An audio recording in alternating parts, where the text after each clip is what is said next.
Les histoires du soir vous sont racontées par l'équipe du CPIE Rina Ashta dans le cadre des Nuits de la Lecture 2025. Et cette année, le thème, c'est les patrimoines. Le tonneau magique, légende de Chine. Lian est un pauvre paysan qui cultive péniblement les terres d'un propriétaire fourbe et avare.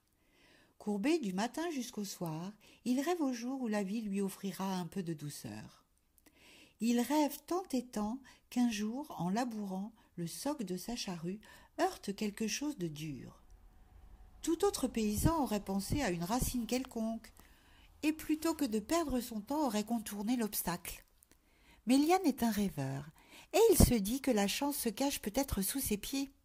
Alors il creuse et découvre un tonneau. Grand, joliment tourné, son bois est d'une belle couleur rousse. En revanche, il est ouvert sur le côté. Mais Lian se dit qu'installé verticalement, il lui servira à entreposer sa récolte de grains. Tout content de sa trouvaille, Lian l'emporte chez lui et la met en bonne place dans sa modeste maison. Ses enfants étonnés tournent autour de cet objet nouveau, quand soudain, par inadvertance, son jeune fils fait tomber dedans une pomme rouge. Aussitôt, Lian entend comme une cascade de fruits rouler dans le fond. Intrigué, il regarde à l'intérieur et sort 81 pommes rouges et appétissantes. Lian ne réfléchit pas longtemps. Il jette dans le fût un petit sou de cuivre.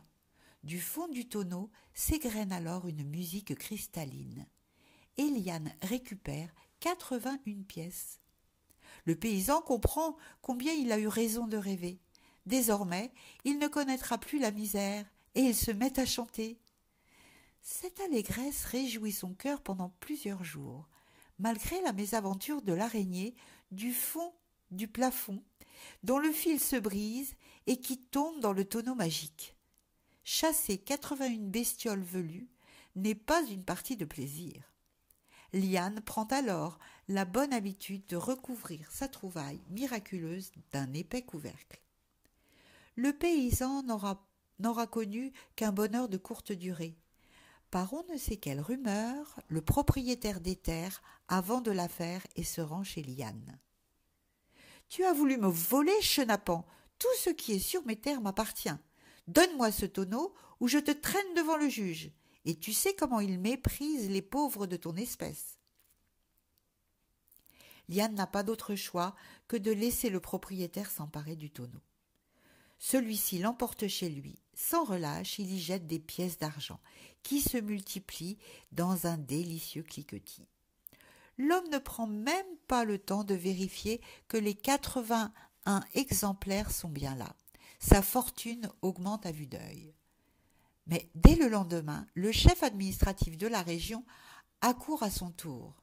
« Ce qui se trouve sous les terres ne vous appartient pas. Ce tonneau est propriété de la région. » Et ces hommes emportent le fût magique, qui devient en réalité la propriété exclusive du chef, car les gens sont nombreux à confondre la fonction et l'homme.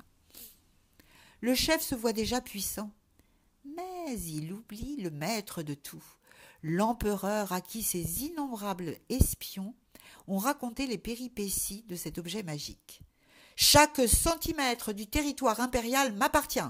Que cette merveille soit conduite immédiatement dans ma chambre. » L'ordre est exécuté dans l'instant. Dans son tonneau, l'empereur déjà si riche s'amuse à lancer des pièces d'or, puis des soieries, enfin des pierres de jade. Toutes inlassablement se reproduisent 81 fois.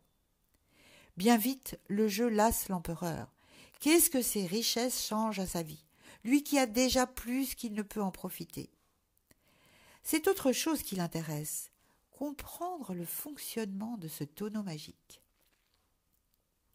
Il désire en percer le secret pour en fabriquer de semblables et les vendre à tous les grands de la terre. Il pense ainsi devenir le maître du monde. Tous le respecteront pour gagner sa faveur et pouvoir acquérir cet objet pourvoyeur de richesses infinies. Un matin, l'empereur entre carrément dans le tonneau. Il en examine soigneusement le fond à l'aide d'une lampe. Il caresse les parois, cherchant une aspérité, un élément suspect. Tout est d'une banalité désolante. Dépité, il désire ressortir, quand il reçoit une claque dans le dos. Un autre lui-même le pousse en avant, lui-même éjecté par un troisième sosie. Finalement, 81 empereurs se retrouvent dans la chambre. Chacun est identique à l'autre en tout point, a la même soif de pouvoir et de richesse. Chacun dispute à l'autre la légitimité du trône, il s'arrache l'impératrice, se dispute les concubines, donne des ordres contradictoires aux serviteurs, puis se déclare la guerre. Tous veulent commander l'armée qui ne sait plus à quel empereur se vouer. Il s'ensuit des batailles entre les escadrons de la même armée. Personne ne sait à qui il sert, ni contre qui il se bat. Une ville est prise par les soldats de l'empereur, les mêmes, le lendemain, viennent la libérer. Le pays tombe dans le chaos de ces 81 empereurs, tous pareillement butés, tous d'une espèce semblable. Alors, fatigué de cette folie impériale, le peuple décide de s'écouter lui-même. Les 81 empereurs en train de se chamailler sont jetés au fond du tonneau. On les ferme avec un solide couvercle et on les précipite à la mer avant qu'ils ne deviennent 6561. Lorsqu'il laboure sa terre, Liane parfois s'arrête pour rêver. Il regarde la mer et philosophe avant de poursuivre son sillon. Toute chose est bonne en soi qui tombe dans les mains d'un être cupide devient source de malheur. Quand un homme est avide de pouvoir, il est capable pour le garder de se battre à mort avec son propre reflet.